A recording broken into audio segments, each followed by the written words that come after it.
Alô, alô.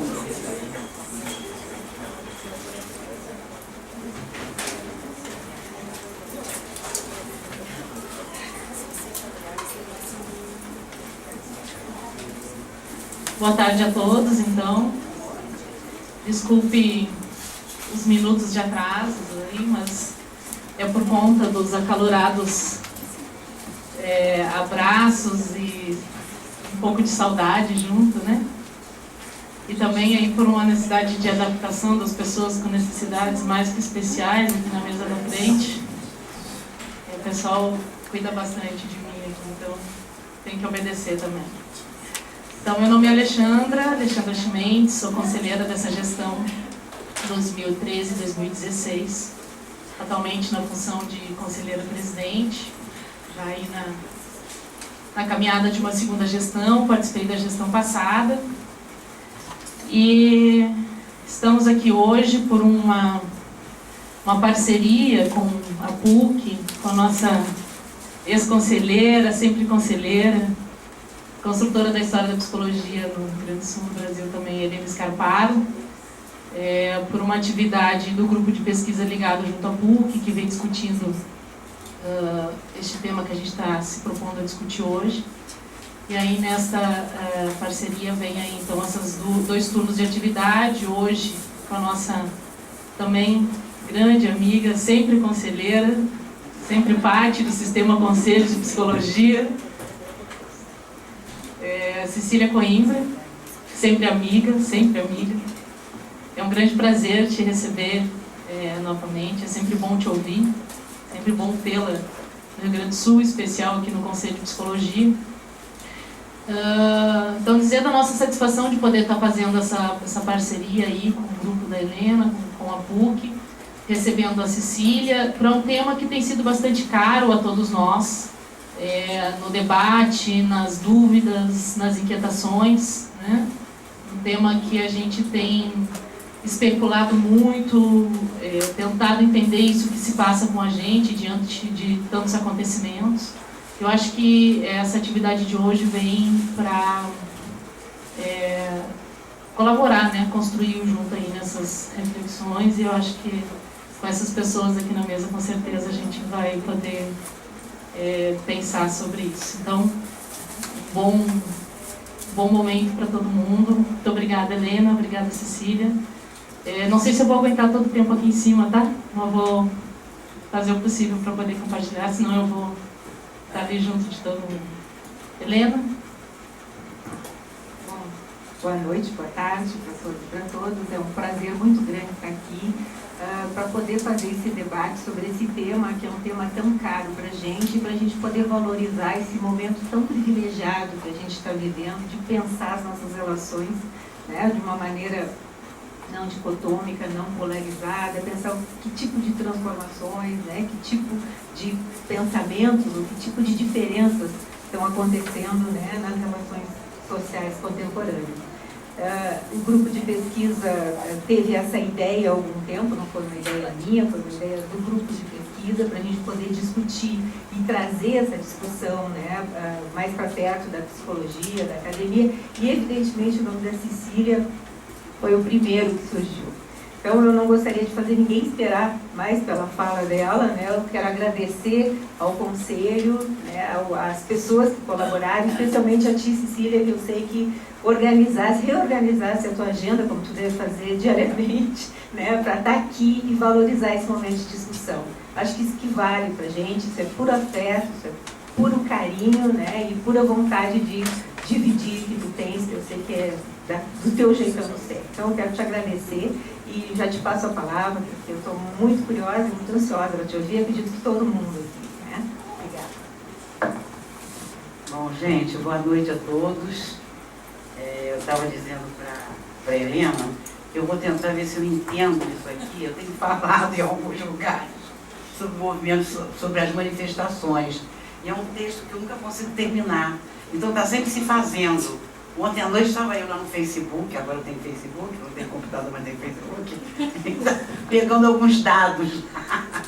Então, eu quero inicialmente agradecer o Conselho, agradecer ao Grupo de Psicologia Social da PUC, aqui do Rio Grande do Sul, e parabenizar pelo tema, né? Porque eu acho que na academia é muito difícil a gente pensar a psicologia em cima do que está acontecendo hoje no mundo, que está ao nosso lado e a gente, né, por vezes, teima em não querer ver, né? E aí eu me lembro me veio assim, conversando com a Helena hoje, vindo do aeroporto, eu me lembrei de um texto muito bonito, que eu gosto muito, que é a tese de doutorado do Luiz Antônio dos Santos Batista, meu grande amigo, A Fábrica de Interiores, e ele tem um momento que ele diz o seguinte, uma aluna de psicologia que ele entrevistava dizia que, de repente, as supervisões de psicologia clínica pareciam como se fossem aulas de esculturas, que ia se modelando um determinado psicólogo, porque ia se tirando, né, e as poeiras, né, eram retiradas e a poeira do mundo não entrava nesse lugar aséptico, né?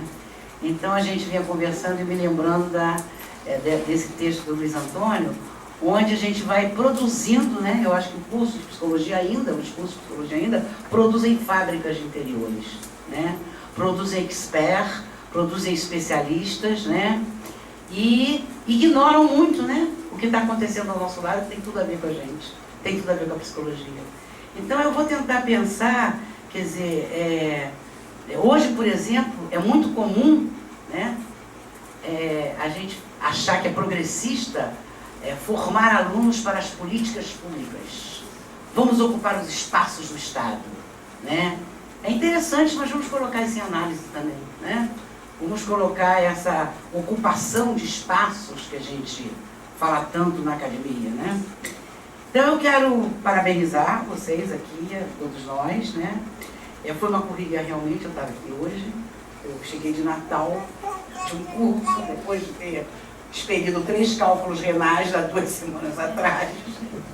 Então eu até disse para ele, eu vou beber água, mas talvez eu tenha que sair para fazer xixi antes do debate, porque eu tenho que beber muita água.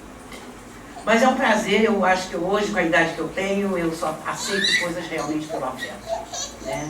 Eu não estou aqui por uma obrigação, eu estou aqui por prazer, para poder discutir com vocês essas manifestações que eu colocaria isso como os inclassificáveis. Me lembrei de um show do Ney Matogrosso, né? Onde se tenta classificar essas manifestações e elas fogem, né? Então eu daria talvez o título dessa conversa nossa aqui de os inclassificáveis, né? Seriam essas manifestações. Hoje eu acho que eu tive um debate sobre as manifestações com o Pacete, na Federal lá do Espírito Santo. Então algumas coisas que eu vou trazer aqui foram papos que eu tive com o Pacete na mesa, o Edson Pacete, da PUC em São Paulo, que é ligado ao NUSOL, Núcleo de Sociabilidade Libertária, um grupo anarquista. E pensar a resistência hoje, o Pacete dizia naquele momento, é um desafio. Porque a resistência hoje, ela tem que ser muito semelhante à lógica do capitalismo. Lógica no sentido de funcionamento, rápida, porque senão ela é capturada rapidamente, né? Que é justamente o que o Estado o tempo todo faz, que é de regulamentar as nossas vidas, né? Gerir as nossas condutas. E Deleuze, em um determinado momento, ele diz: tudo que está sob a égide da ordem, da norma, nos tranquiliza, nos apazigua, nos exime de pensar. O pensamento, segundo Deleuze, é a resposta ao desconhecido, aquilo que nos inquieta, ao inesperado e, portanto, ao que é colocado como perigoso. Pensar é uma grande aventura. É o ato de inventar mundos. Todo artista é um pensador. Ele cria uma maneira singular de ver, sentir, agir e estar no mundo. E a liberdade, né, segundo Deleuze ainda, é sobretudo a possibilidade de cada um de nós inventar outras maneiras de habitar a vida.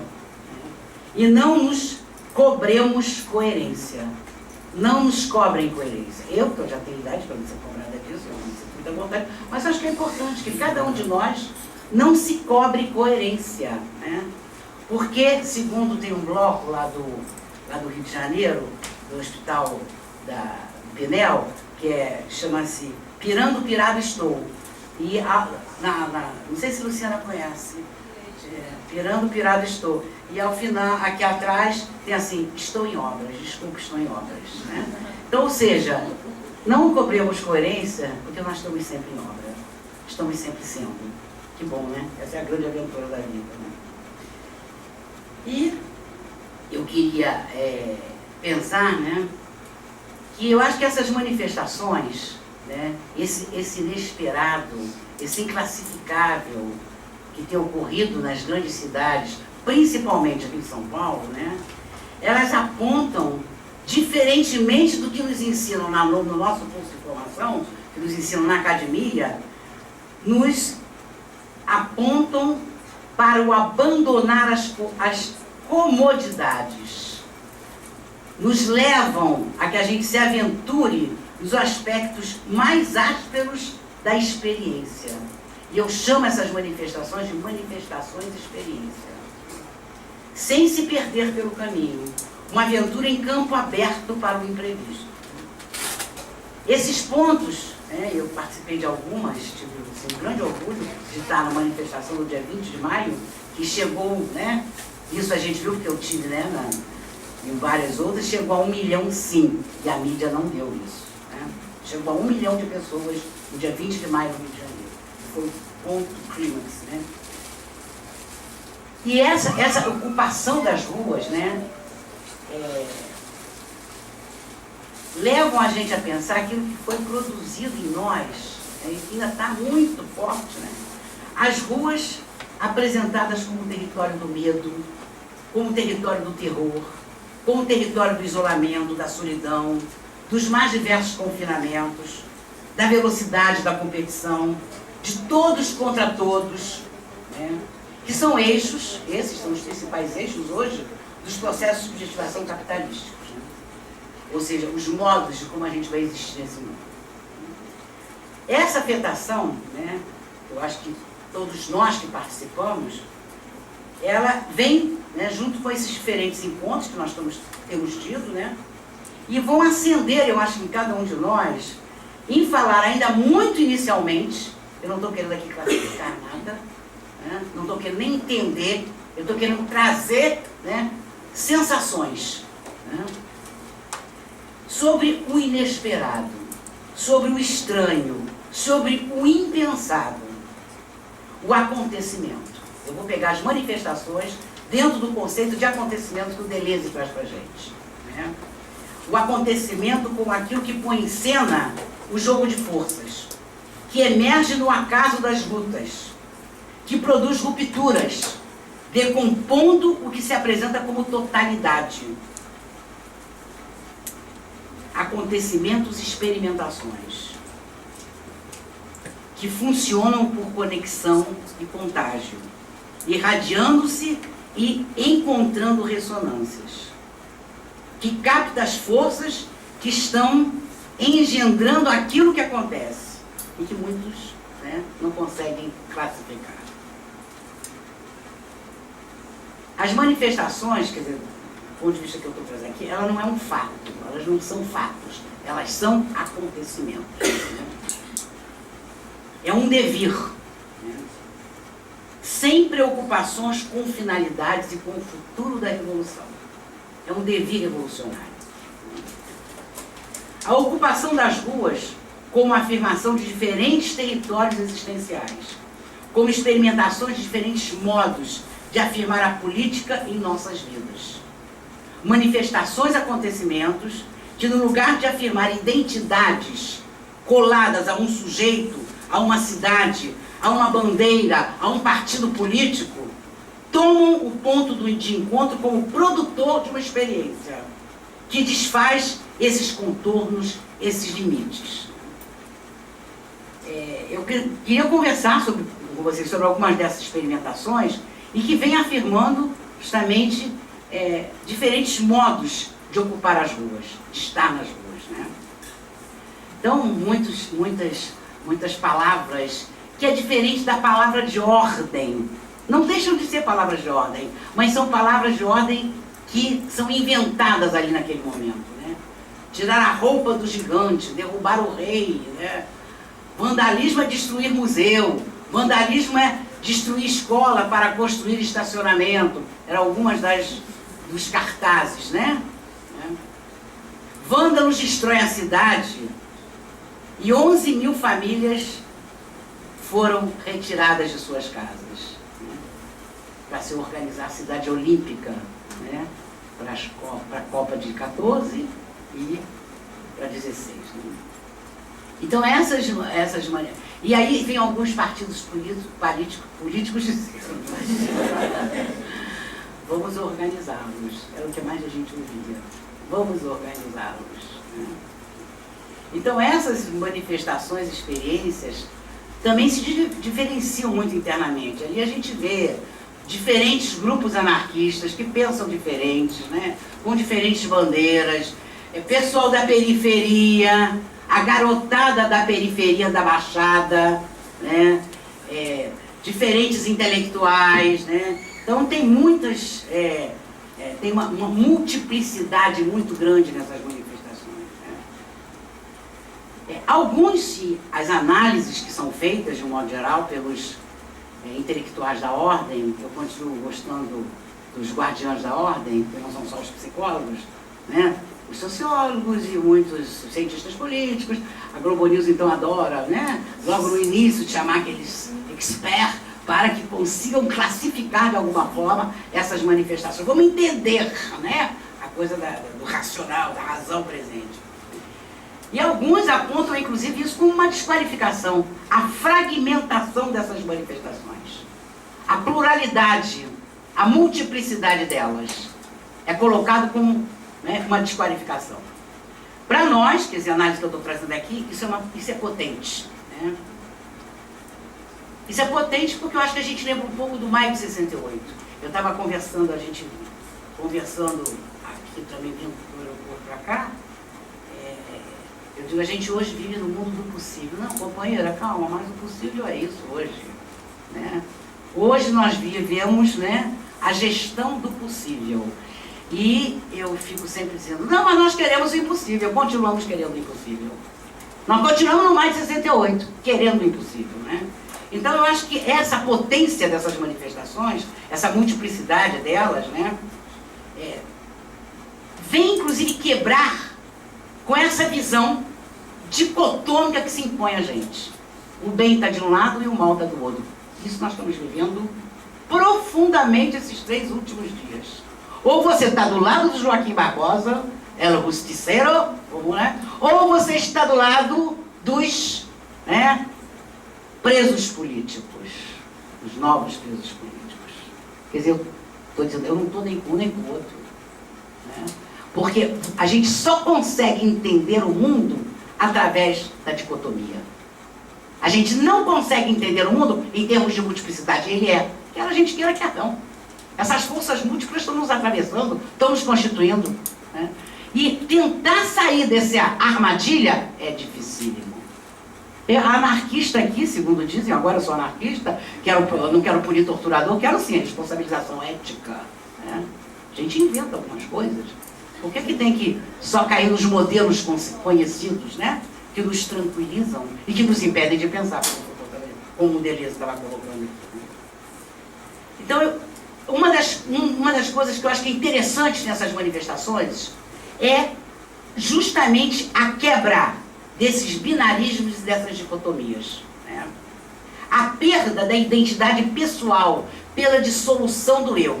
E aí tem um artigo lindo, gente, que vocês podem depois pegar, vocês que têm Facebook na internet, lindo, lindo, lindo, do Peter Palpiotti, que vocês devem saber, saiu no auge das manifestações, na Folha de São Paulo, esse artigo do Peter Palpiotti. Anote aí, eu sou ninguém.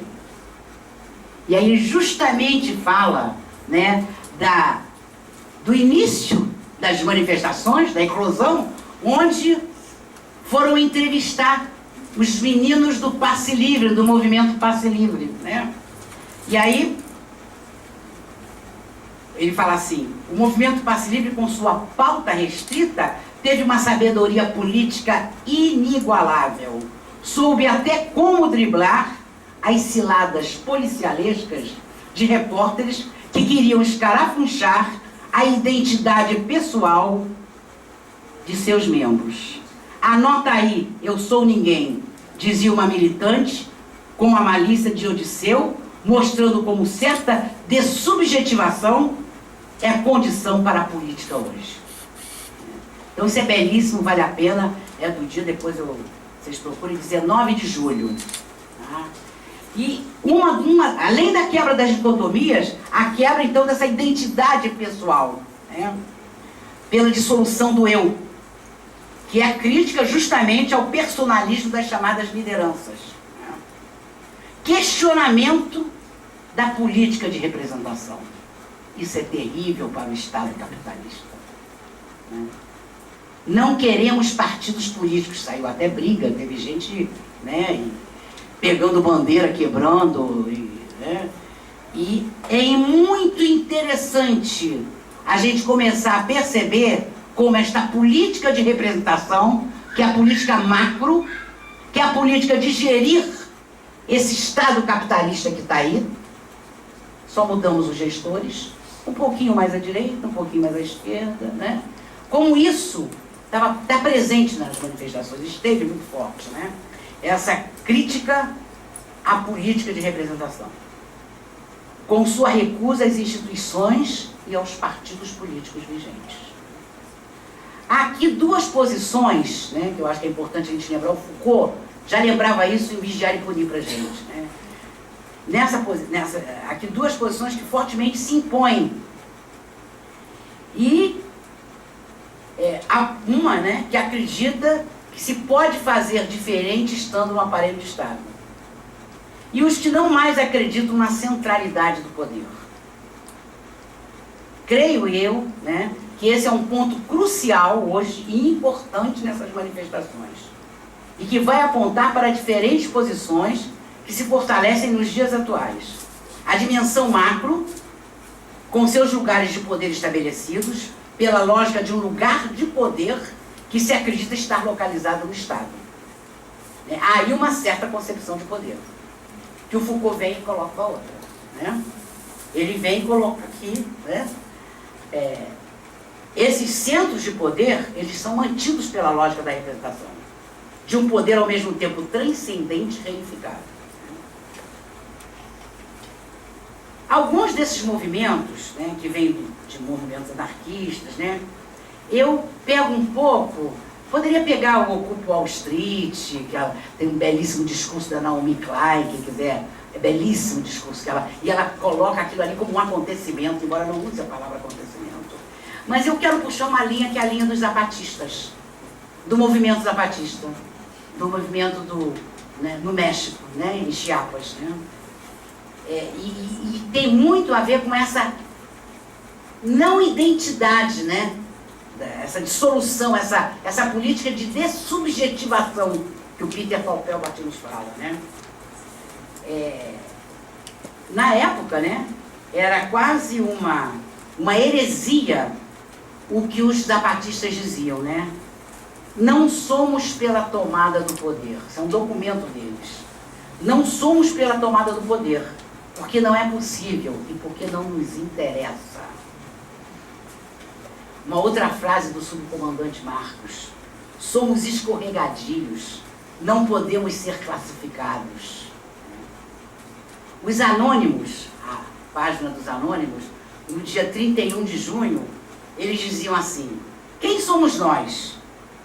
Anônimos. Não temos rosto. Somos múltiplos.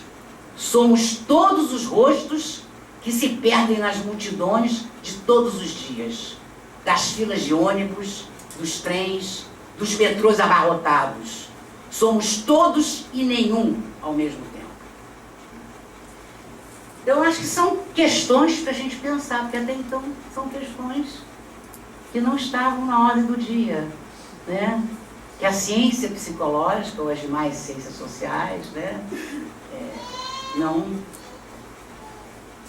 se colocavam. Eu escrevi alguma coisa, eu tive, por exemplo, no Ocupa Cinelândia, né? Foi uma experiência belíssima, né? Eles, durante quase 2 meses, ocuparam a Cinelândia, dividiram aquilo ali. Eram aulas que os sem teto, né? Um alcoólatra lá discutindo sobre a Vila Autódromo, falando com o pessoal que estava sendo, né, retirado da Vila Autódromo. Uma mistura, né, que para a academia isso é uma heresia, né? Mas eu vou em frente porque eu quero falar algumas questões mais atuais, que me preocupam muito, né? Eu acho que essas manifestações também, elas afirmam, né, um mundo, e aí eu pego uma tese maravilhosa de um conterrâneo de vocês, o Danish, né, Mizoguchi, né, que fala, o título da tese dele é lindo, chama-se Amizades, Inconclusas Modulações de Nós. E o Danish, num certo momento, ele fala, né, do velório da história, né, querem dizer, estamos vivendo o velório da história, e ele quer inquirir cotidianamente o mundo, né? Um mundo, e aí a frase é dele, ainda e sempre tomado como aberto a invenções. Esse título é lindo, Inconclusas Modulações de Nós. É um mundo que está sempre sendo, como cada um de nós, né? Estamos sempre sendo. Forças múltiplas e irrequietas de existência de um mundo sempre vertidos em um gigantesco ponto de interrogação. E aí eu me lembro de uma poesia do Fernando Pessoa, que eu gosto muito, um trechinho, que ele diz o seguinte: sou definitivamente pelo indefinido, pois o que define basta, e o que basta é pouco. Então não há como definir as manifestações, né? Seria empobrecê-las, né? E aqui a minha intenção não é essa, é apenas apontar algumas intervenções, né, que elas estão fazendo na cidade do Rio de Janeiro e muitos de nós, né? Elas vêm, essas manifestações vêm nos interpelar sobre nosso tempo, sobre nossas práticas, sobre nossas capturas, sobre o que estamos ajudando a fazer de nós mesmos. Que mundo, que militâncias, que profissionais, que graduações e pós-graduações estamos ajudando a fazer? Um caminho reto? Um caminho que impede o pensamento inquieto? Um caminho que submete, em nome de verdade de pensadores que dizem ser sempre elas provisórias? A gente está vendo isso. Aí diz o Danish, é o traquejo, o zeiro do especialista, do expert. E aí eu pergunto, é isso que estamos ajudando a fazer? Forças que estão em nós, que nos atravessam, que nos constituem. E é um exercício cotidiano de pensamento atrevido que inquire, combate certos modos de existência. Aí vem o Danish e diz, tornar-se outro em um mundo já outro. E mais adiante ele fala, não há ponto final.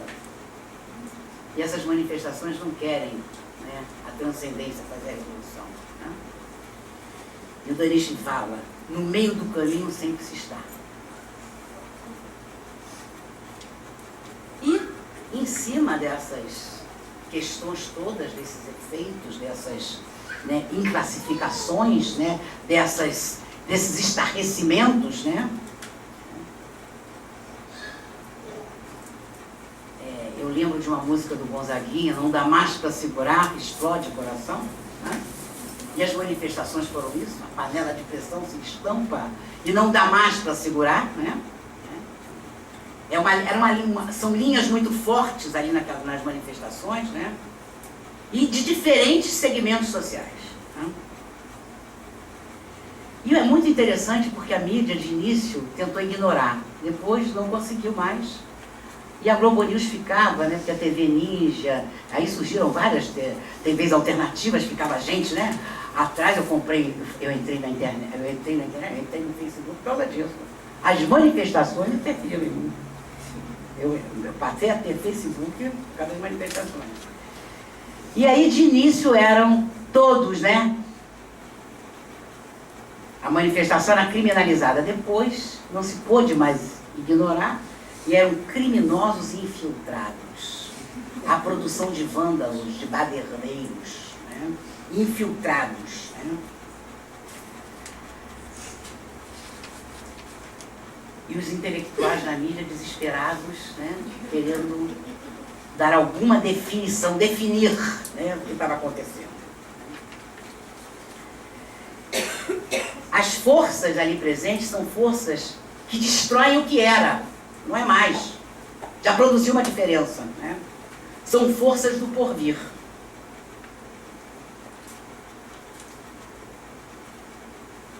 E aí eu lembro de uma imagem, né, da onda. Né? A onda, quando a onda vem, né, você não vai dizer, para a onda! Né? Você acompanha a onda. Senão você vai tomar um caldo, né? Então, porque a onda não para. Ninguém vai parar a onda. Né? Porque a onda é acontecimento. Ela acontece para além de cada um de nós. E essa arrogância de achar que a gente pode fazer acontecer o movimento, né, ainda está dentro de nós. Né? Nós, cada um de nós, podemos ativar algumas dessas forças. Óbvio que temos escolhas, né? Mínimas, mas temos. Temos escolhas, né, que tem a ver com as nossas atitudes, com a nossa ética, né? A moral, né, é diferente, aí eu pego um pouco de Spinoza para mostrar a diferença entre ética e moral, né? A ética é a dos encontros, se dá no plano de imanência, né? Aqui, esse encontro pode ser muito bom para mim, como pode ser extremamente prejudicial a mim. Né? É ali que eu vejo se é bom ou mal, é no encontro. Né? A moral, ela vai para o julgamento, vai para a lei. Né? A moral cria o pré-dito, a cartilha, o já pronto, né? Para que a gente entre na norma, né? Norma, lei, é tudo moral. A gente até mexia lá no Rio de Janeiro, quando eu fui conselheira um pouquinho de tempo lá, e a gente dizia, isso não é código de ética, isso aqui é um código de moral, um código de conduta, nós não temos código de ética. É interessante a gente pensar isso. Né? Uma vez o Novaes, que era presidente à época, voltou agora, né? Postou, né? Então, e uma vez ele colocou isso, né? Como código do nosso código, não é um código de ética, é um código de conduta moral. Né? Que são as prescrições, né? A ética, né, avalia, ela não julga, ela avalia. Ela avalia o que está a favor da vida e o que está a favor da morte. Ou seja, nós temos escolha. Né? A ética é singular, a moral é identitária. E há uma diferença entre singularidade e identidade. Não são sinônimos.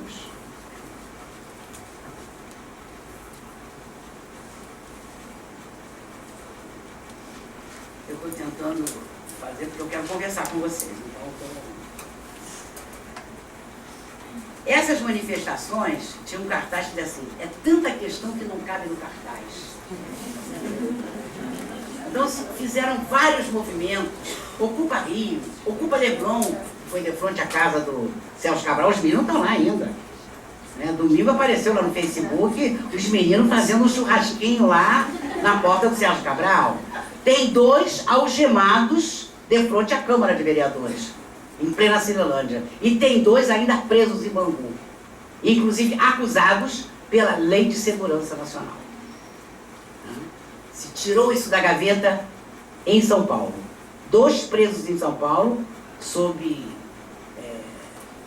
a Lei de Segurança Nacional. E essas manifestações vieram como um tsunami. Né? Não dá para parar. Né? vem derrubando coisas, produzindo diferenças, outros espaços, outros tempos, outras questões, outros problemas, outras sensibilidades estranhas para nós, para as nossas normas e para as nossas leis. Estranha-se, porque é diferente do que estamos acostumados. Estranha-se e nos sentimos ameaçados. Está se querendo reduzir, né, o Peter colocou isso muito bem, a um movimento passe livre, né? Simplesmente foi o deflagrador desta grande panela de pressão, né? Dessa multiplicidade de forças. São expressões diferenciadas, multiplicidades diferentes, múltiplas ruas, né? E múltiplas cidades que vão se construindo aí. E o slogan era lindo, né? Vem, vem pra rua, vem, né? Era lindo esse slogan de todas as passeatas, né? E as pessoas nos edifícios aplaudindo, era uma coisa linda. Quem viveu, né, foi muito bonito. A tarifa de ônibus foi diminuída e, apesar disso, os movimentos continuaram.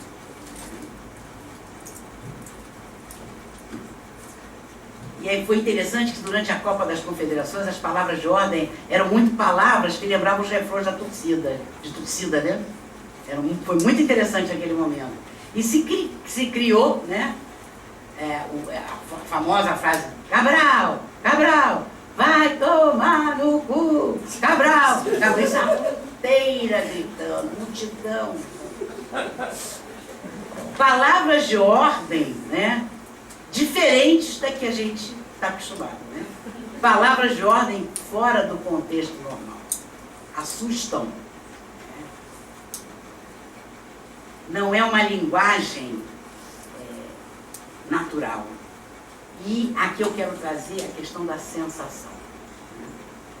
Tivemos a sensação de festa, temos ainda a sensação de festa, de criação, de força de abertura, de libertação, nós também vivemos as forças do fechamento, da anulação, né?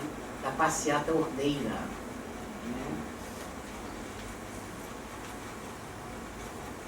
E há um grande movimento hoje de fechamento, apesar das manifestações continuarem em pequenos pontos, né? Os meninos lá algemados, há 2 semanas, em greve de fome, né? E se produz agora, uma coisa muito interessante, que eu acho que é importante que todo mundo saiba, um seminário feito pelo Adalto Novaes, um cara da Funarte, que fez trabalhos belíssimos, Olhar, a Paixão, né, levando vários pensadores, filósofos. Está se criando agora um seminário para novembro, chamado Diálogos com a Polícia, onde vários intelectuais, como Marilena Chauí, já fez a sua primeira palestra para a Escola de Formação de Policiais Militares, na PM. É estranho. É estranho. Marilena Chauí, Adalto Novaes.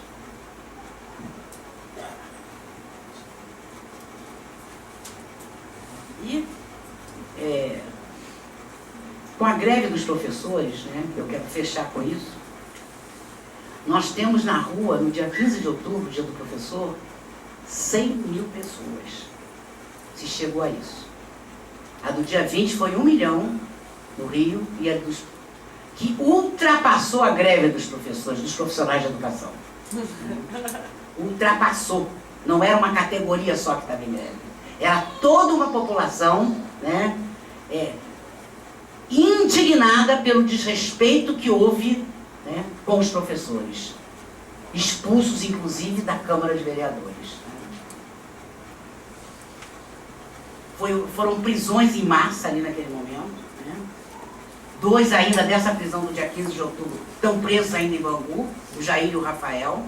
E interessante que o slogan era: são nossos presos, independente de sua organização política de origem. Se ultrapassou a questão dos partidos políticos. Né? Quer dizer, foi muito maior do que o movimento de uma categoria. Né?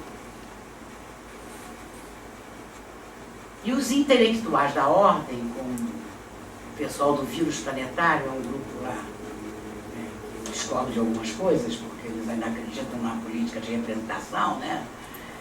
O Vírus Planetário chama esses intelectuais que estão dialogando com a polícia, né, que estão querendo enfiar as manifestações em alguma gaveta de classificação, né, eles chamam de intelectuais da ordem. E aí, para fechar, gente, para a gente ver o panorama, né, reações extremamente conservadoras por parte dos diferentes governos, federal, estadual e municipal. Estadual do Rio, federal, estadual de São Paulo também, e municipal do Rio e de São Paulo. A presidente da República anuncia agora, né, aos investidores internacionais, especialmente à FIFA, ao Itaú e à Ambev, que os seus negócios estão assegurados. Que as alianças feitas continuam firmes, que eles podem ficar tranquilos. O ministro da Justiça reúne com secretários de segurança do Rio de Janeiro e de São Paulo, há 2 semanas atrás, para traçar planos de, abre aspas, combate aos infiltrados nas manifestações, criminalizando principalmente os black bloc. Vários foram presos. Que é uma tática anarquista usada desde os anos 90, nas grandes manifestações de Seattle. Né? A OAB do Rio de Janeiro, especialmente a sua Comissão de Direitos Humanos, que tem sido muito combativa, né, tem denunciado essas flagrantes ilegalidades dentro das próprias leis feitas pelas elites. Prisões e encarceramentos em massas. No Rio de Janeiro, olha que coisa séria, gente. Em maio de 2014, o Rio de Janeiro será área de segurança nacional. Ficará sob o controle das Forças Armadas. Bela comemoração que a gente vai ter nos 50 anos do golpe civil-militar. Há uma exceção vigente que vai tendendo a se ampliar. O centro do Rio, por exemplo, nas manifestações do dia 15 de outubro, ficou praticamente a Cinelândia sob estado de sítio. Ninguém passava. Eu estava mexendo com a Helena, eu disse, eu experimentei o gás de pimenta, eu não conhecia. O lacrimogêneo eu já conhecia, né? Aí eu disse, mas esse aí está muito fraquinho, esse gás lacrimogêneo. Depois eu soube que as coisas estavam já vencidas, né? E aí eles compraram novas, né? Foi criado em junho, final de junho, início de julho, no Rio de Janeiro, uma comissão especial para investigar e apurar atos cometidos durante as manifestações, com plenos poderes. É um ato de exceção, segundo a OAB do Rio de Janeiro. Inclusive, soltou uma nota firme, chamando isso de ato fascista. E as pessoas estão sendo criminalizadas como formação de quadrilha, como o MST era nos anos de antigamente. Sigilosamente, secretamente, o Estado vai montando um fichamento político dos manifestantes. Em outubro, aquilo que eu falei, em São Paulo, diversos manifestantes foram presos sob crime previsto na Lei de Segurança Nacional. E uma última questão para a gente pensar. As chamadas armas não letais. Que não letalidade é essa que pessoas ficam cegas, né? Que pessoas perdem a perna, perdem mão, com as chamadas armas não letais. Eu acho que a gente tem que pensar sobre isso. Eu acho que é bem típico da sociedade de controle que Deleuze já nos falava, né? E fechando, meus amigos, falar dessas manifestações, acontecimentos, desses pensamentos e experimentações, é falar do desassossego, de corpos indisciplinados, do improvável, do imprevisível, do inesperado, do perigoso, do estranho. É falar do estranho em nós e de nossa capacidade de ir experimentando e descobrindo nele um aliado. tem um livro, tem um texto lindíssimo da Sueli Ronick, chamado A Dama de Negro, que ela fez logo depois da morte do Guattari, onde ela fala desse estranho em nós. Muito bonito. Era uma dama de negro que o Guattari sempre sonhava com ela. Então ela vem fazendo uma análise desse estranho em nós e descobrir nele um aliado. Acolhê-lo e permitir escutá-lo, diz ela. Pois dessa capacidade depende o vigor com que a vida se afirma em nossa existência. Esse medo do outro, essa desconfiança, esse terror do outro, é justamente o que vem sendo questionado e colocado em análise nessas manifestações. Em nosso mundo, tudo conspira contra o estranhar-se. Tudo vai sendo naturalizado, comido, deglutido, digerido. Experimentar encontros não hierárquicos, horizontalizados, sem líderes, ditos sem organização, unidos em sua fragmentação, provisórios e intensos, inventivos e surpreendentes, é afirmar novos territórios existenciais, é nos inventarmos sempre. E aí eu termino lendo o Hino à Rua, não sei se vocês conhecem, é belíssimo, falando sobre a rua, né? Que era cantado, né? Nessa mulher cantada. Ela é mais que o asfalto onde eu piso. Ela é o caminho que leva à liberdade. É ela que escuta os nossos gritos, os risos, os choros, os lamentos de dor, as bombas, os disparos, os golpes brutais de quem pratica a guerra e fala em paz. Ela é dos cantos, das batucadas. Ela é de todos porque não é de ninguém. Não é dos chefes, nem dos patrões. Não é uma posse, não é um bem, nem dos estados, nem das nações. Ela é de todos porque não é de ninguém.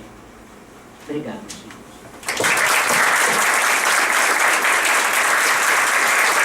Esse livrinho aqui é muito interessante. Parece até um livrinho vermelho do Presidente Mao, mas é muito diferente. É um cara muito interessante que justamente pega a questão do acontecimento, pega a questão do levante, como uma fagulha, como um relâmpago, como uma coisa que... Tanto que ele fala, zona autônoma temporária.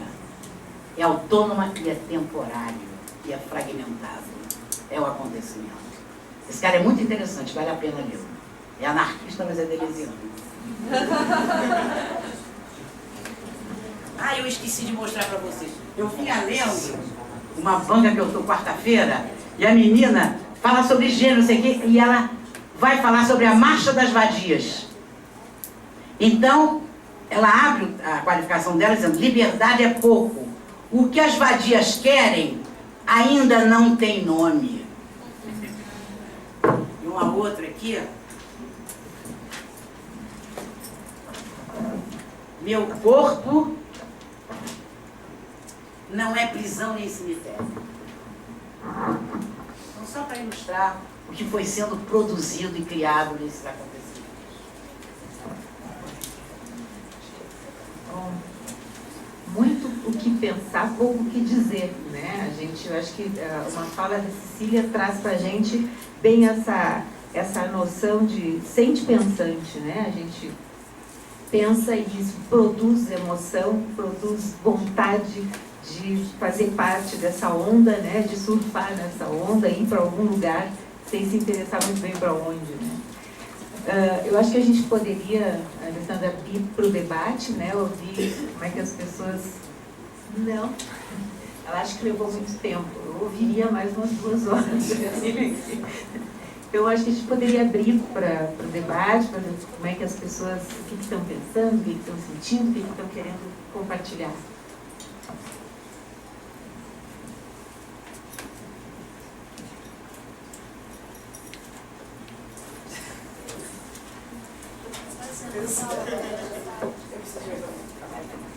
Bom, boa noite. Eu sou Mariana, sou professora da PUC, da colega da Helena, da área de Psicologia Social. E Cecília, eu já tinha te ouvido e é sempre um prazer.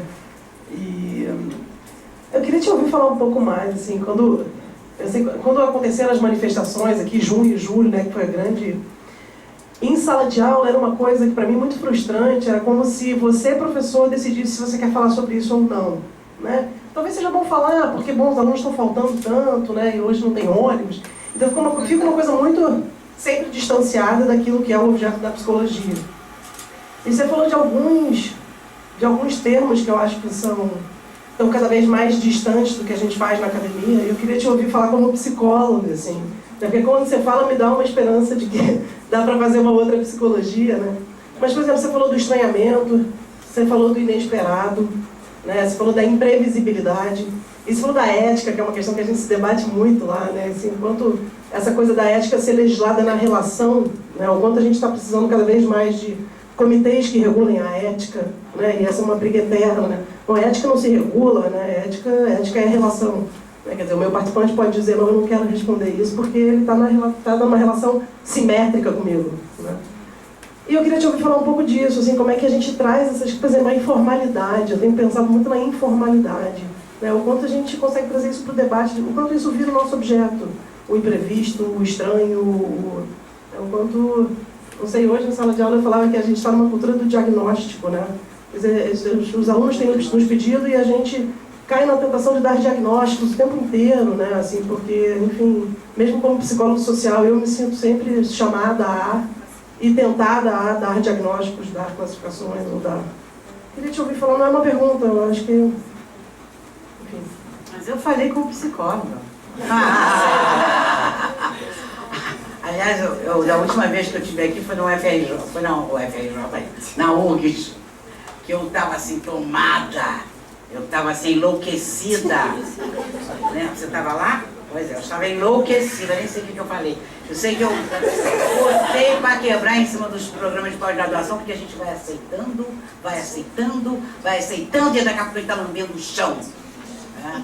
Que era o que eu dizia durante as greves dos professores durante o período da ditadura. Vamos nos abaixando, daqui a pouco ele está lambendo o chão. Então há que se indignar sim, há que estranhar. Há que estranhar, não é natural a gente submeter a comitê de ética, ao dito comitê de ética, porque isso não é comitê de ética, foi isso, Marina.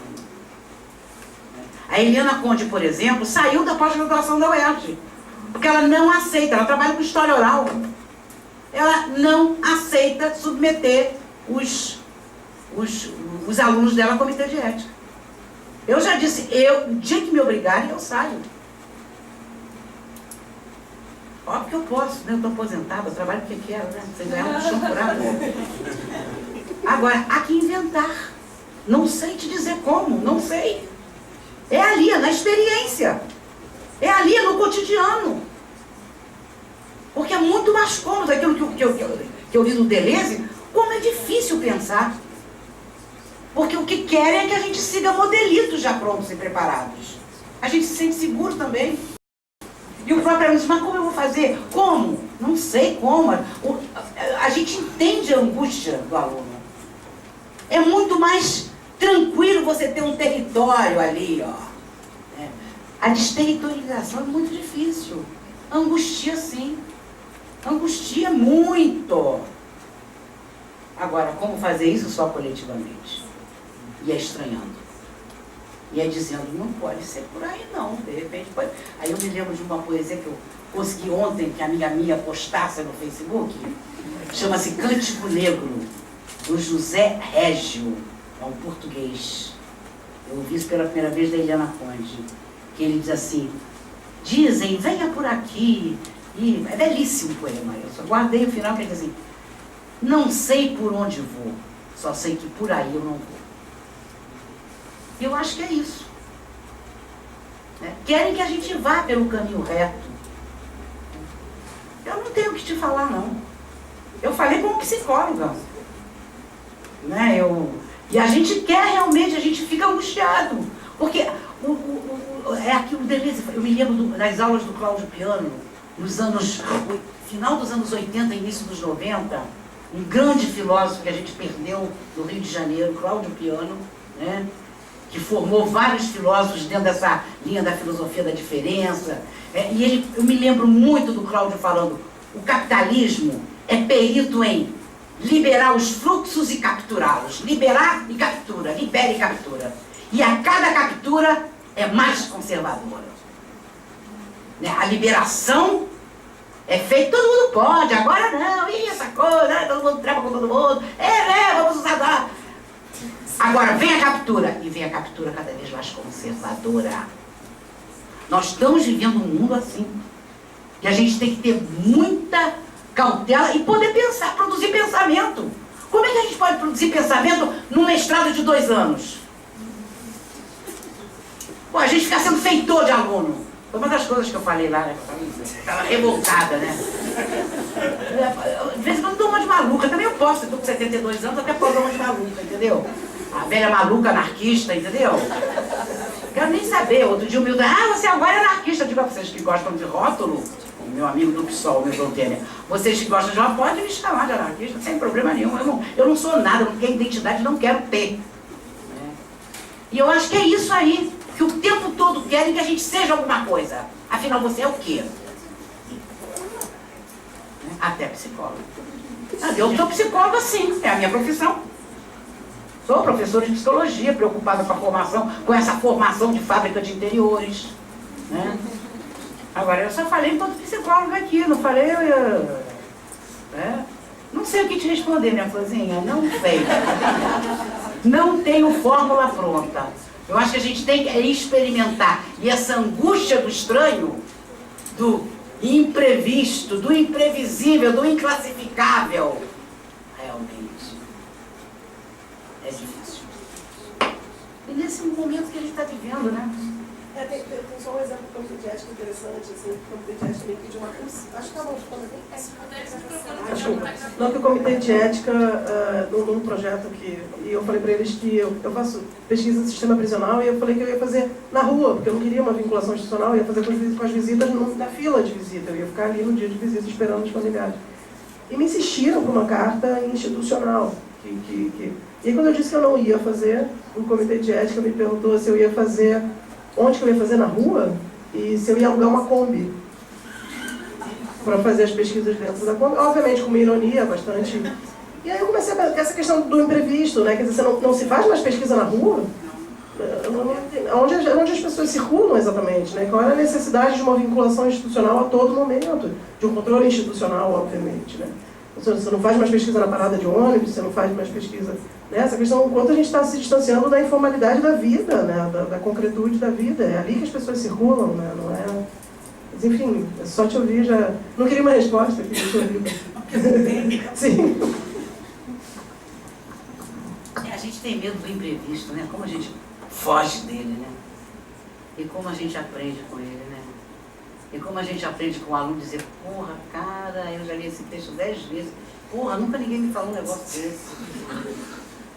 Você está aberto ao imprevisto, aquilo que é inesperado.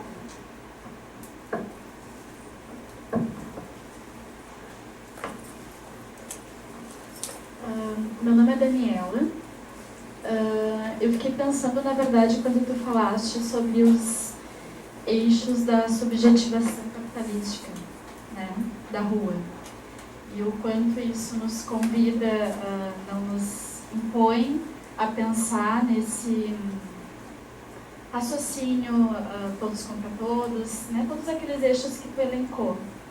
E o quanto essas manifestações, elas convidaram a gente a fazer um movimento justamente contrário, um movimento de cooperação, de união, né, de pessoas lado a lado, querendo algo junto e se sentindo bem junto e aquilo fazendo sentido. Aqui em Porto Alegre choveu e as pessoas foram na rua com chuva. A chuva não foi empecilho, né? Então, assim, poderia, eu acho, ter caído o mundo. Eu acho que tinha granizo, as pessoas estariam na rua, né? Então, eu acho que esse foi o bonito das manifestações, assim. E só para compartilhar que eu acho que eu me assusto também com essa ditadura silenciosa que está se espalhando, sabe? Não sei o quanto as manifestações elas perderam um pouco a força, eu não sei o quanto vai conseguir parar esse movimento que fica cada vez mais se alastrando, assim, né? É só assim. Não lamentemos, não. Acontecimento é isso. Já produziu diferença. Já produziu diferença. É isso aí, é zona autônoma temporária. Você ocupa, daqui a pouco é outra coisa. Não tem que ser uma coisa de acumulação. Isso é a visão antiga da esquerda. A gente tem que começar a aprender com esses movimentos, com essas manifestações. Né? Onde vai levar, não sei. Não sei. Né? Vamos produzindo. Né? E é nesse plano de imanência mesmo. Não tem uma transcendência onde eu tenho que chegar. Fazer a revolução. Eu estou fazendo a revolução comigo o tempo todo. Com as pessoas à minha volta. Então acho que a gente não tem que lamentar porque está havendo um refluxo. Tá vendo. Agora era esperado. Porque o Hakim Bey diz um negócio muito bonito aqui sobre o Levante. Deixa eu achar. Deixa eu olhar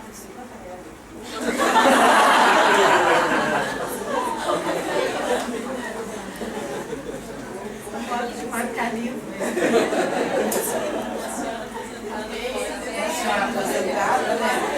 Olha só, ele diz assim o seguinte, ó. Como os festivais, os levantes não podem acontecer todos os dias. Ou não seriam extraordinários. Mas tais movimentos de intensidade moldam e dão sentido a toda uma vida. Algo mudou. Trocas e integrações ocorreram. Foi feita uma diferença. É isso. Acontecimento é isso. Eu acho que é dessa forma que a gente tem que encarar. Não como uma coisa que está em refluxo. Já se produziu muita diferença.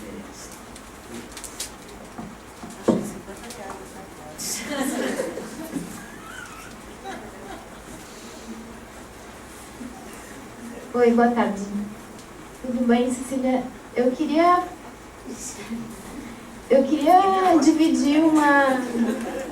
dividir só uma angústia, assim. Eu penso muito na direção do que tu tem falado e tal, mas eu fico pensando em que medida com quem esse acontecimento está sendo feito, né? Como fazer zonas autônomas temporárias, como o Hakim fala, sem que seja um movimento eminentemente universitário ou de classe média, porque eu percebi, não sei se as pessoas aqui que participaram das manifestações compartilham dessa visão ou dessa percepção, que foi um movimento mais classe média universitária, né? Politizada, sei lá, alfabetizada em algum grau politicamente, assim. Tanto que num dos episódios aqui de manifestação, que foi levado para Vila Cruzeiro, que é uma zona de periferia aqui de Porto Alegre, arrefeceu drasticamente o número de pessoas, né? Então, que foi incrível, que foi um grande acontecimento, mas o número de pessoas caiu drasticamente, né? O esforço que as pessoas fizeram para estar num dia de chuva na cidade, no centro de Porto Alegre, não foi o mesmo para ir até Vila Cruzeiro, né? Então, isso me angustia, assim, no sentido de pensar, ok, nós estamos proliferando a diferença, nós estamos pensando, né, que isso é um acontecimento e tal, mas quem está participando disso, né? Enfim. A gente quer fazer a revolução mesmo, né? Não no sentido teleológico, tentando entender que a gente pensando... não fala o número de pessoas. Gente, a Rede Globo entra na casa de qualquer segmento social hoje. A Rede Globo tem um poder de produzir modos de existir, modos de estar no mundo, né? Então, essas manifestações, com esse poder midiático que a gente tem, essas manifestações fizeram muita coisa. E, óbvio que as pessoas da Vila Cruzeiro, não conheço a Vila Cruzeiro, óbvio que as pessoas da Vila Cruzeiro devem ter preferido ficar vendo as novelas lá, né? As novelas que produzem isso que ela estava colocando, né? Essa produção de subjetividades medrosas, amedrontadas, disciplinadas, onde o outro é o teu inimigo, né? Aquela moça, aquela psiquiatra Ana Beatriz, não sei das quantas, das mentes perigosas, que agora está sendo acusada de plágio, não sei o quê, né? Outro dia eu ouvi falar isso, que foi assessora da Glória Pérez, né?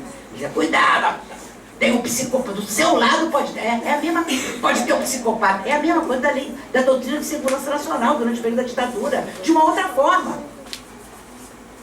Né? Cuidado, o inimigo está do teu lado, o inimigo interno, como a doutrina de segurança nacional colocava. Agora, cuidado, o teu vizinho pode ser um psicopata, não confie em ninguém. Não confie em sua senha, ninguém. Cuidado, você está sendo, sorria, você está sendo... Né? E a gente ainda sorri, né? Quando ele faz assim, né? E a gente se sente seguro. É uma produção muito competente. Muito competente. E que a gente naturaliza... Olha que redundância. Naturaliza naturalmente. Isso passa a fazer parte das nossas vidas. E a gente acredita que para nossa segurança, que bom que tem uma porção de coisa olhando a nossa circulação na rua. A gente se sente mais seguro. Isso é produzido para que a gente se sinta assim.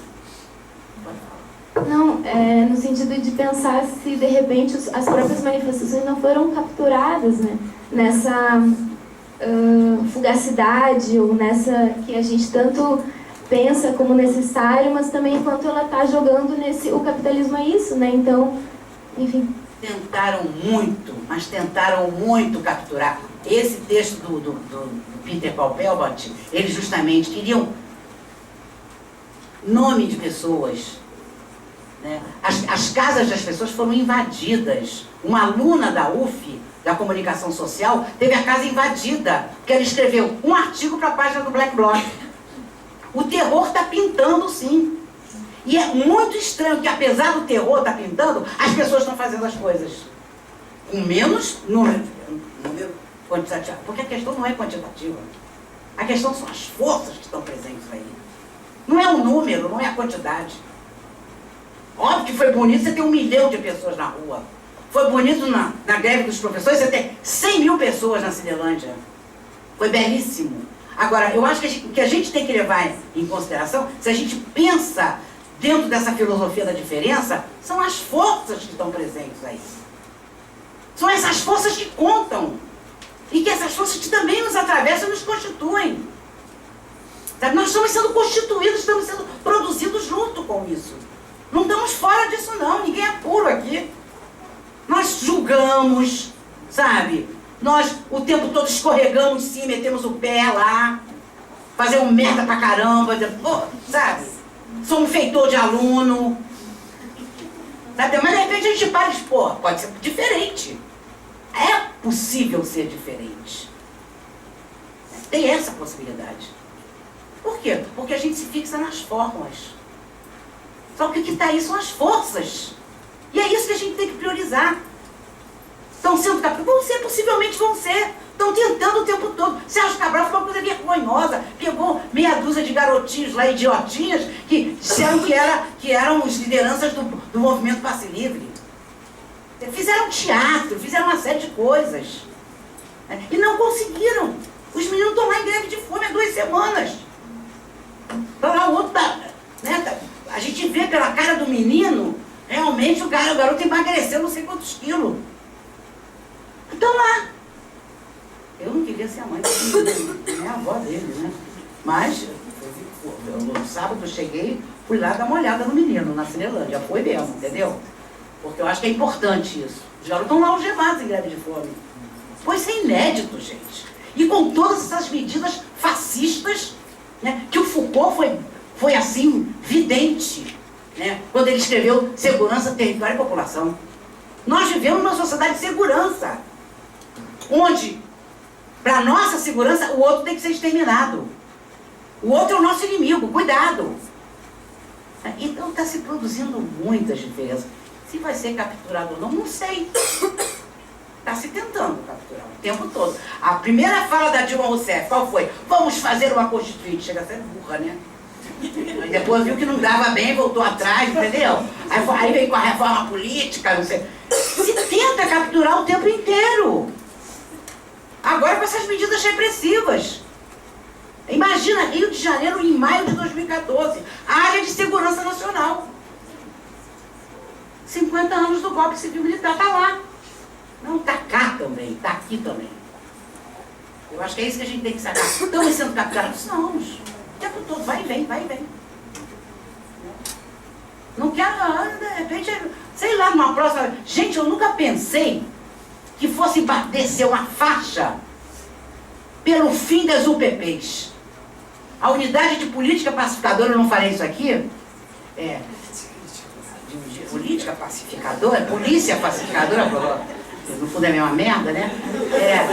Gente, pela primeira vez a Rocinha desceu com uma faixa, fim das UPPs.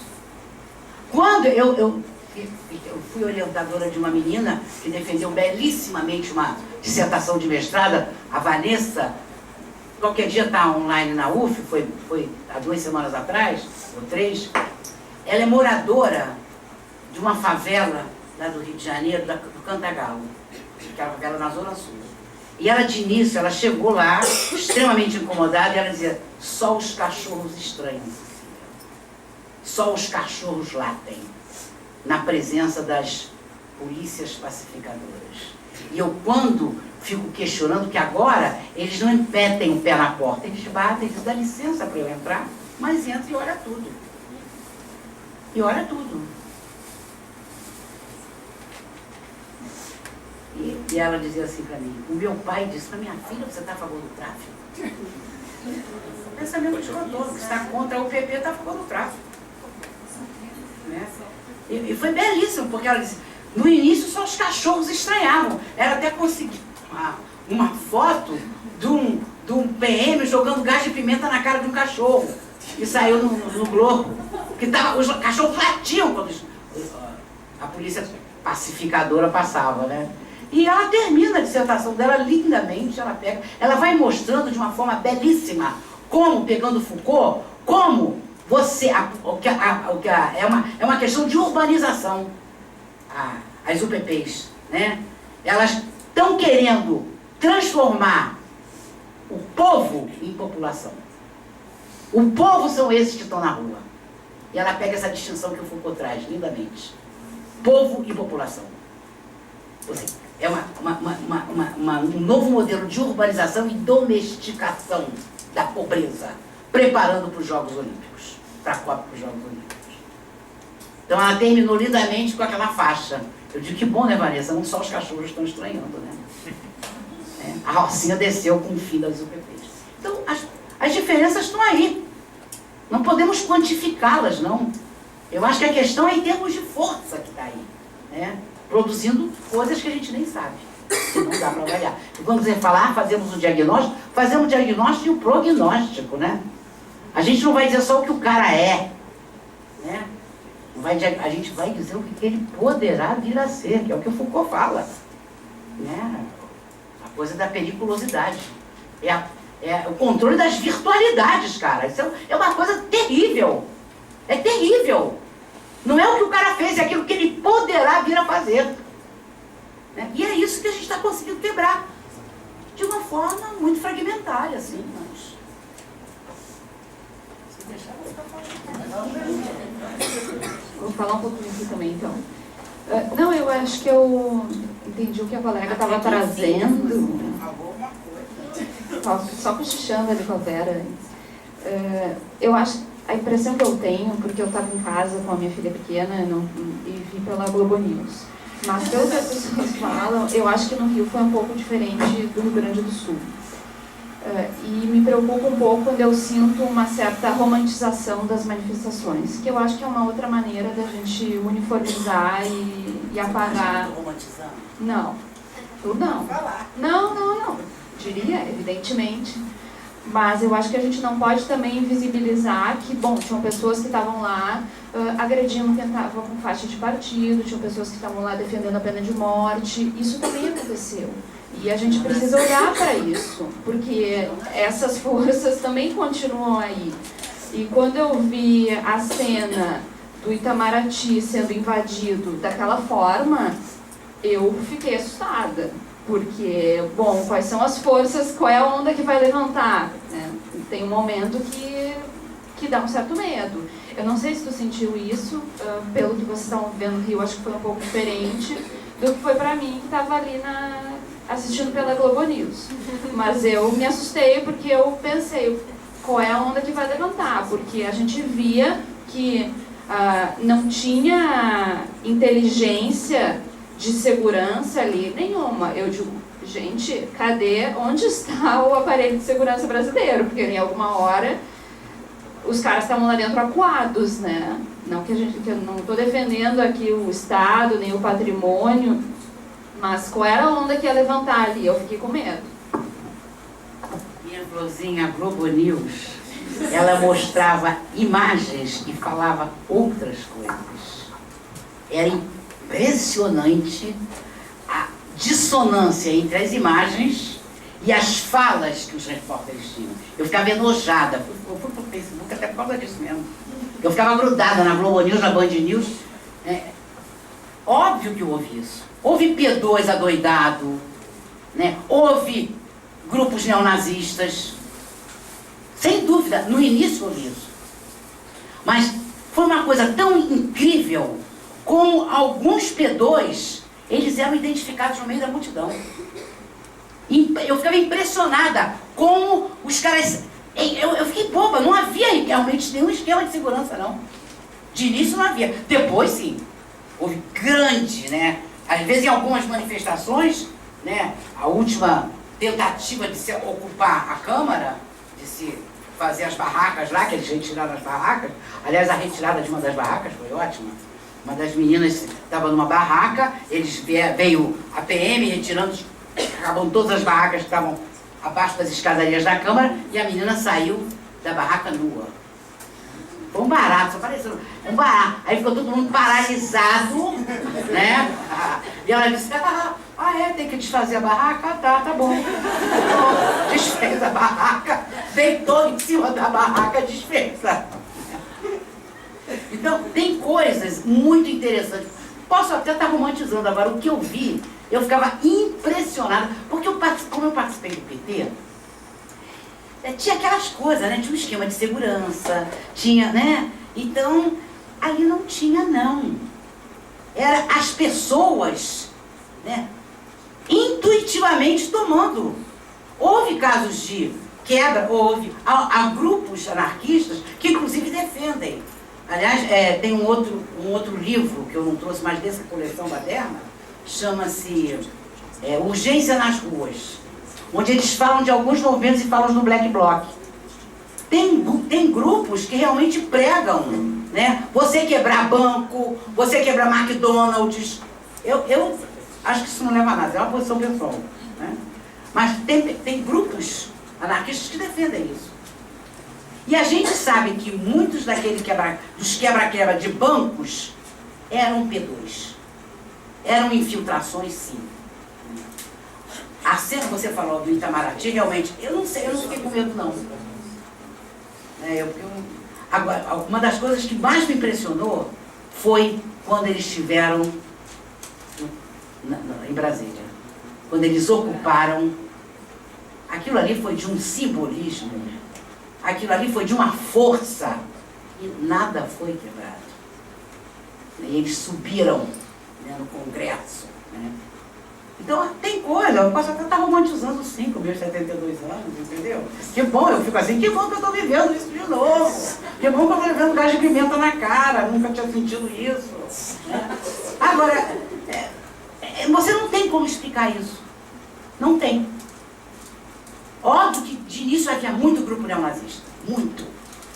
Muito grupo neonazista e muita infiltração de P2. E eles começaram a descobrir no meio da multidão o P2. Tem cenas interessantíssimas. O menino que foi preso dizendo que não sei o quê. Houve uma unidade de todo mundo que estava filmando, juntou-se. E se mostrou que o garoto não estava com nada na mochila. E isso aí foi em função de várias pessoas que estavam filmando. Né? E se produziu quase um filme mostrando que aquilo ali foi produzido pela P2. Então, o medo também é uma forma da gente, né?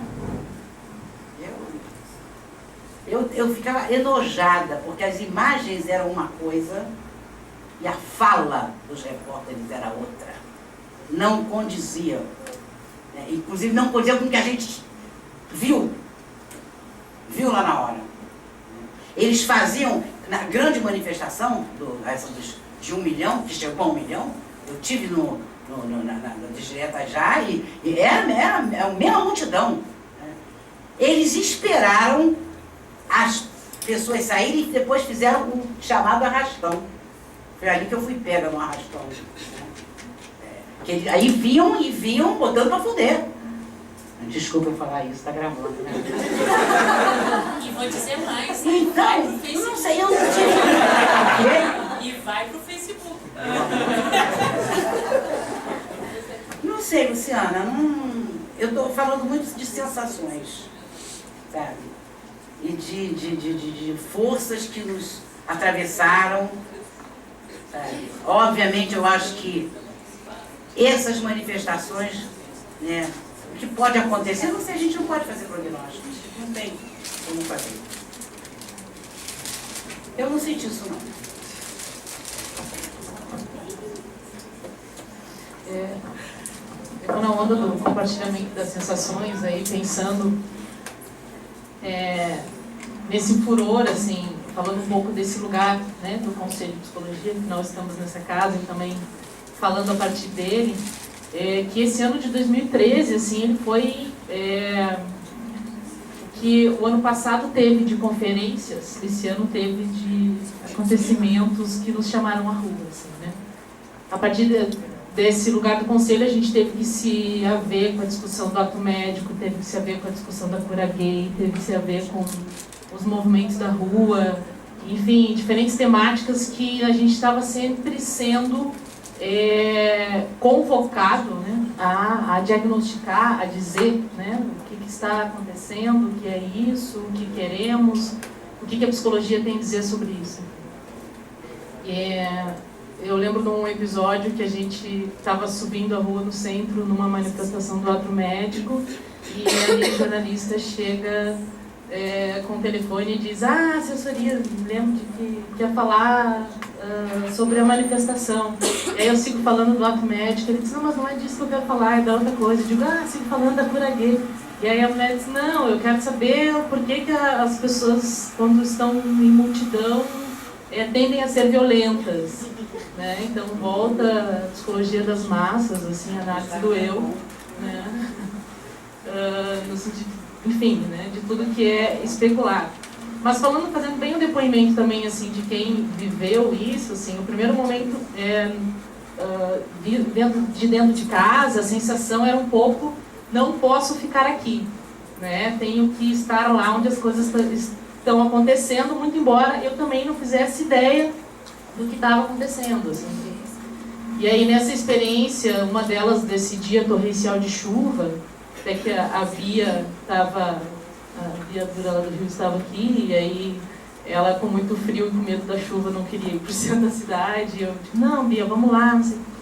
E aí, assim, qual é a vivência? Tu chega no centro da cidade lotado de gente, tu vê todos os tipos de cartazes, todos os tipos de demanda, e a primeira sensação é: eu vou procurar minha turma, né?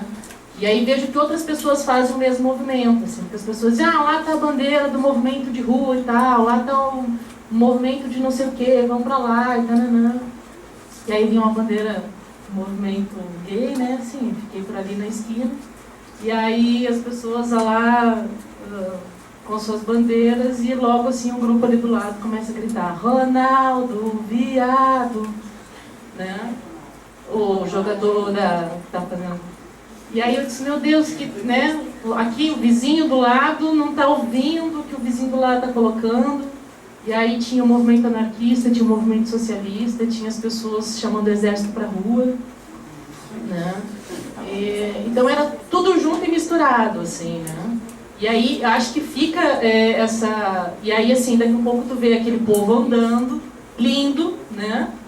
Os prédios piscando suas luzes, estendendo os panos brancos nas janelas, e tu diz: meu Deus, as pessoas estão na rua, mas estão com a gente. Aí tu chega em casa, liga a TV e o querido colega lá do helicóptero dizendo: você aí ligado no nosso canal, piscando as luzes para nós estamos te vendo.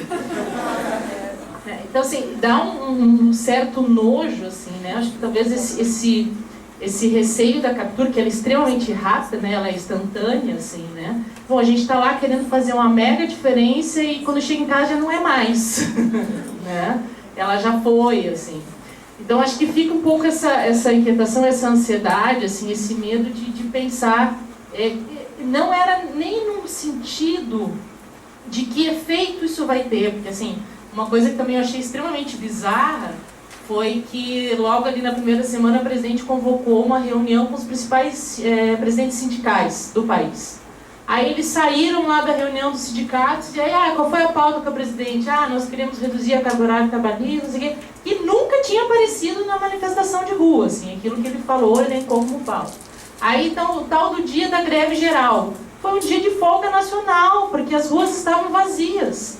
Né? Se esperava assim, não, se é um movimento sindical, então as ruas vão estar tomadas. Não, as ruas estavam vazias, as pessoas não foram trabalhar, as pessoas não foram para as aulas, as pessoas não foram ao mercado. E tinha, com todo respeito aos colegas dos sindicatos, 30 pessoas no centro de Porto Alegre. Né? Então, assim, as tentativas de poder dizer, de pautar os movimentos, e a gente também faz isso, né? Os próprios movimentos com essa agonia e com essa ansiedade de dizer pelo que estão nos tomando e para onde estão nos levando, com o que a gente está corroborando em determinado momento. Porque em algum momento eu pensei isso, bom, eu estou aqui do lado do cara que segura a bandeira do movimento gay, a minha direita e a minha esquerda não querendo fazer essa lateralização simbólica e nem política. E o cara aqui gritando Ronaldo Viado, entende? Assim, então, com o que eu também estou contribuindo? Então, assim, também a gente entra um pouco nessa...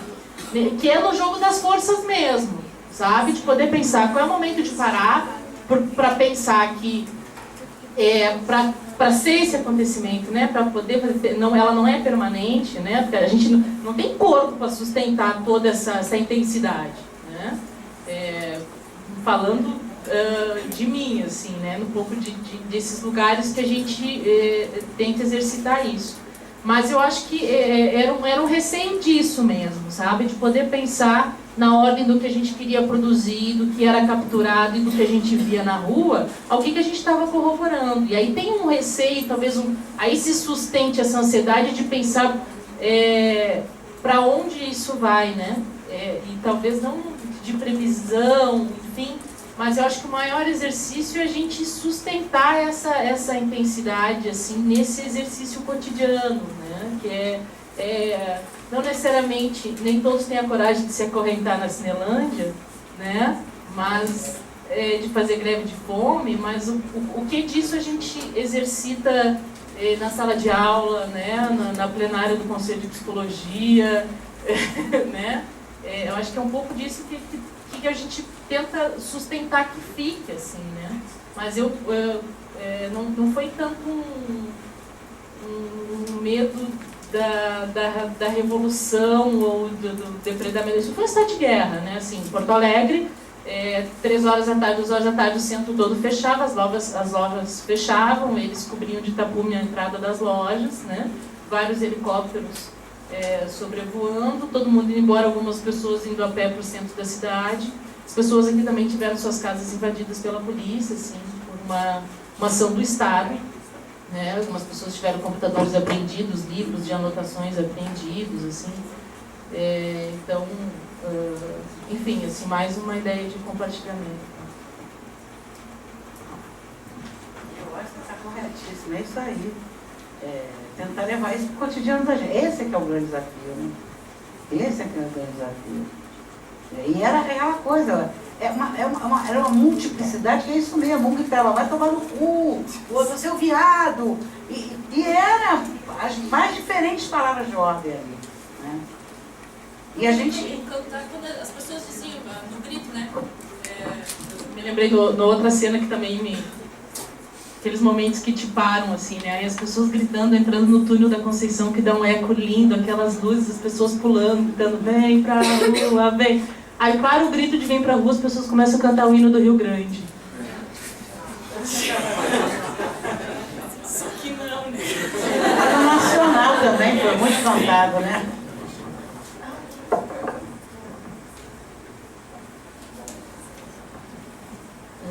professora. Primeiro, queria dizer que é sempre, não é bom, mas é empolgante lhe ouvir.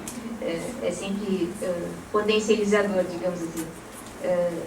Mas pensando como esse movimento nos fez nos desacomodar, assim, acho que romper com um silêncio que estava guardado dentro dos movimentos lá da ditadura. Mas acho que pensando com a filosofia da diferença, e pensando de um jeito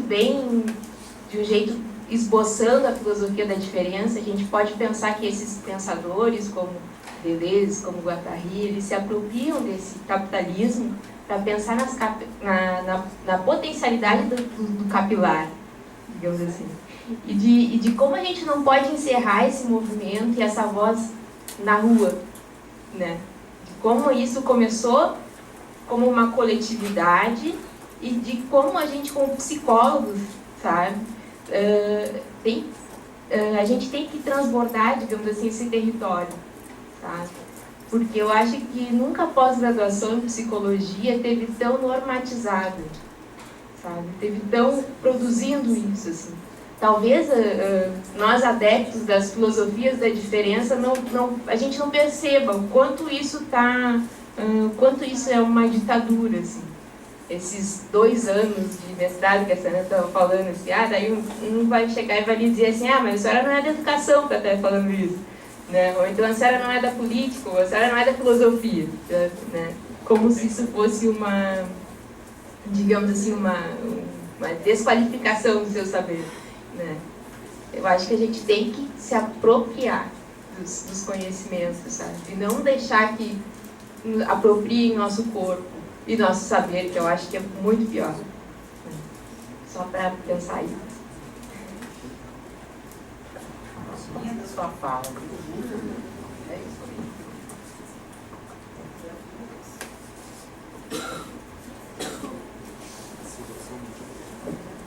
Bom, também é uma vontade, talvez necessidade, assim, de partilha de uma experiência que eu vivi no meu trabalho. Eu trabalho no Tribunal do Trabalho aqui, como psicóloga. Regional do Trabalho. Isso. E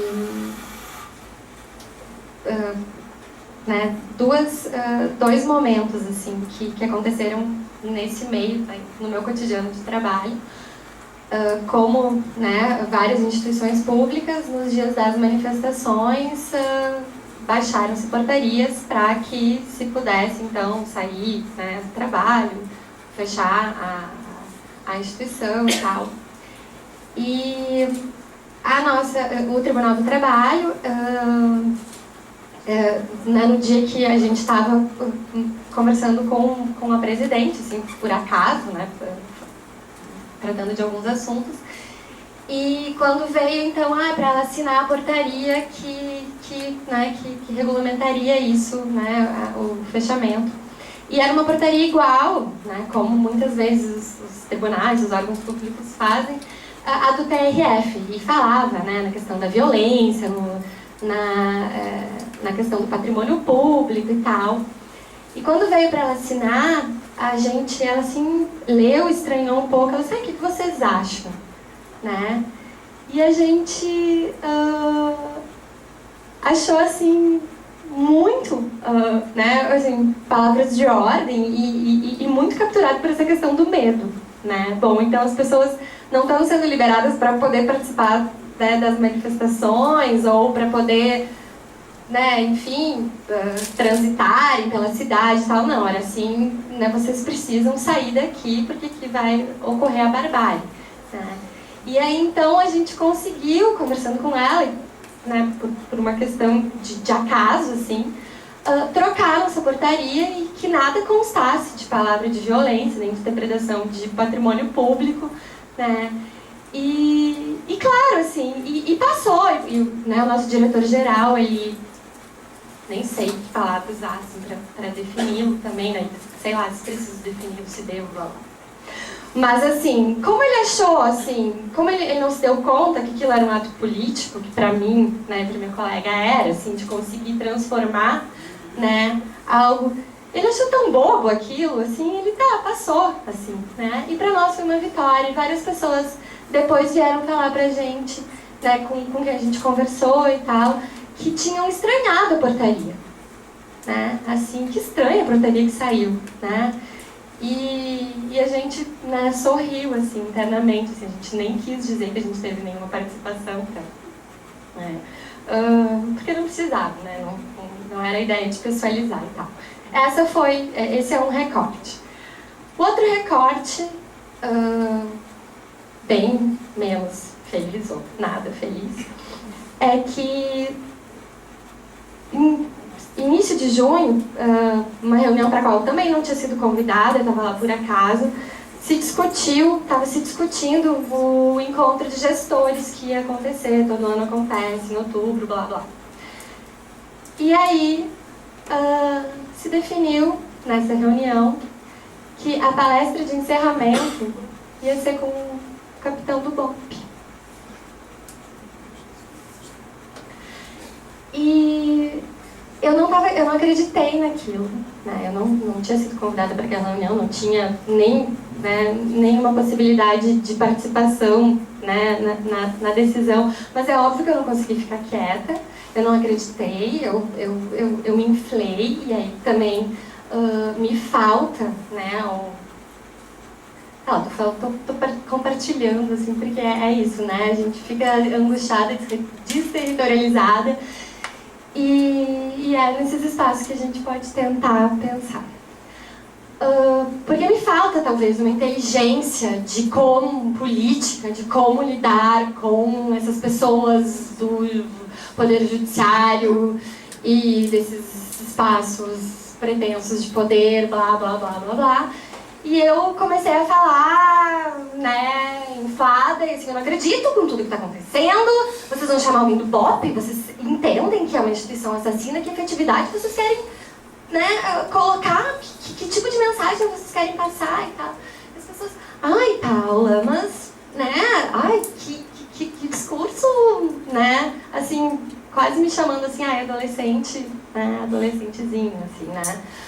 E aí me calaram, assim, e eu também não consegui argumentar, também porque eu estava intranquila, então é óbvio que eles pegaram por essa via, né, da minha intranquilidade. E aí, assim, isso tudo, né, nesse espaço, tempo das manifestações acontecendo, e a mensagem deles, né, de uma instituição do Poder Judiciário, de um Estado que se diz democrático de direito, né, contratou uma palestra do comandante do BOP, e ele esteve nesse dia, que era o dia do meu aniversário, inclusive, né, nesse encontro. Então eu me dei ao direito de não ficar na palestra com a sua camiseta, com a sua caveira, né, palestrando com a sua caveira no lugar do coração e sendo aplaudido por 400 pessoas, né, que estão à frente de equipes de trabalho do Tribunal do Trabalho, né, então a instituição do trabalho também, né, eu acho que como um lugar de violência do Estado, né, legitimada, né, por essa instituição, que aí vai lá e julga os processos trabalhistas de assédio, e não preciso nem fazer todos os desdobramentos, assim. Então, é um sentimento de impotência, né, que vem, assim, e dessa dificuldade de encontrar pares e de fazer coletivos, né. O bom, né, é que quando saiu a matéria na divulgação interna, e agora, desde a metade desse ano, as matérias internas elas têm espaço para comentários, né, porque até então não tinha, e agora finalmente tem.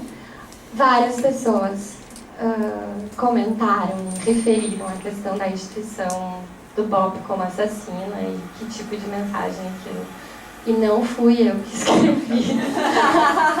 Aliás, foi muito engraçado, porque quando eu fui escrever, dizia assim, você não tem permissão para... né? Porque às vezes dá esse erro, assim, sim, na minha não, né? Mas aí várias pessoas me representaram, escreveram. Mas é uma partida. Foram. Assim, nem por mim, mas assim, é no dia a dia e é nos espaços, né, da rua e da rua que entra nos entremuros, assim, que a gente tem que se manter. Agora, o corpo, às vezes, ele é um lugar de tensionamentos, de afetos e às vezes assim, me escapa, assim, como seguir atuando, assim, porque tem espaços em que é muito duro, né? É muito duro, é coronelista, é ditatorial, é machista pra caralho, né? E buscar essa coletividade, ela é essencial e nem sempre está tão à disposição.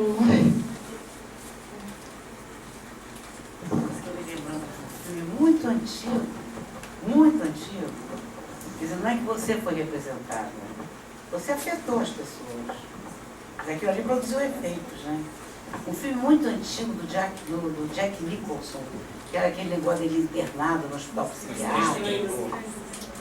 Estranho no Ninho.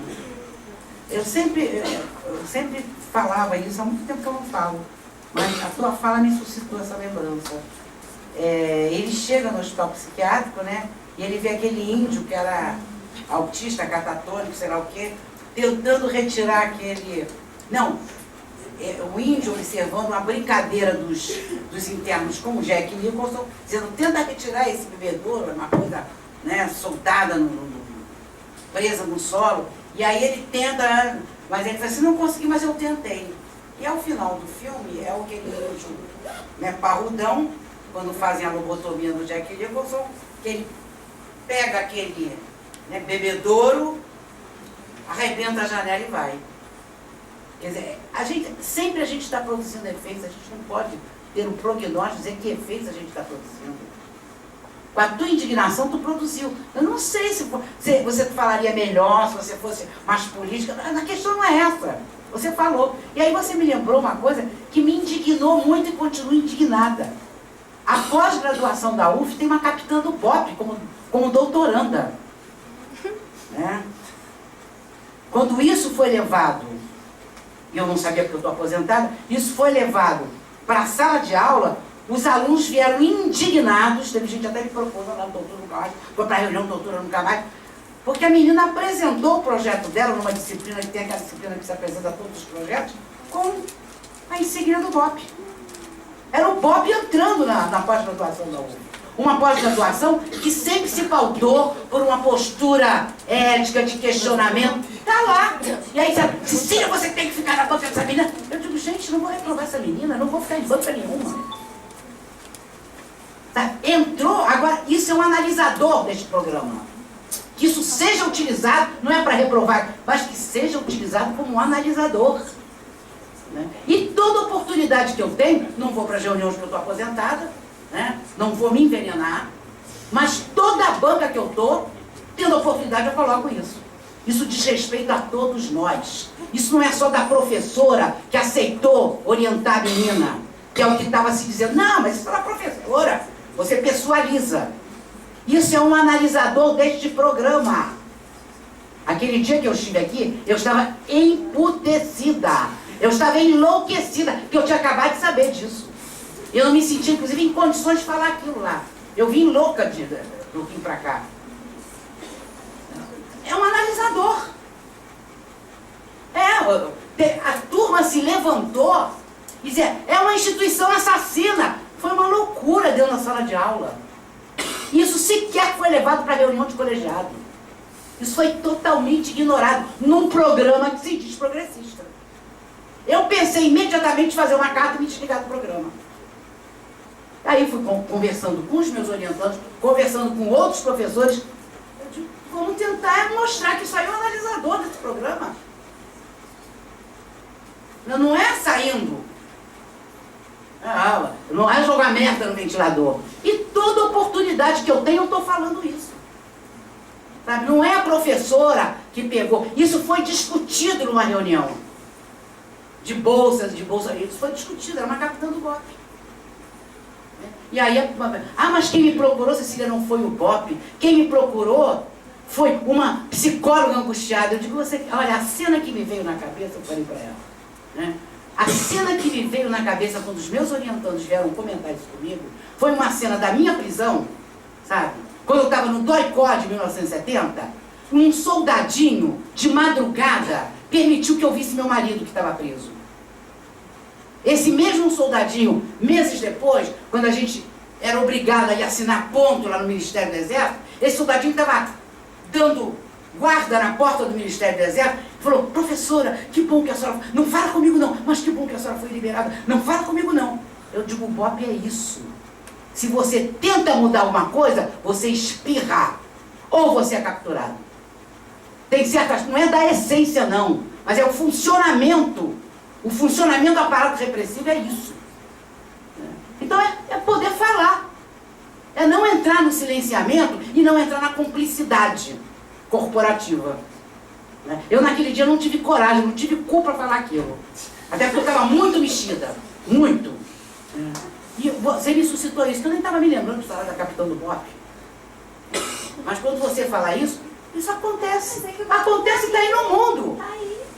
Agora, como lidar com isso? Não é pessoalizar, não é... Eu inclusive, depois, essa menina, por exemplo, a Vanessa, essa que falou sobre a UPP do Cantagalo, ela não fez a disciplina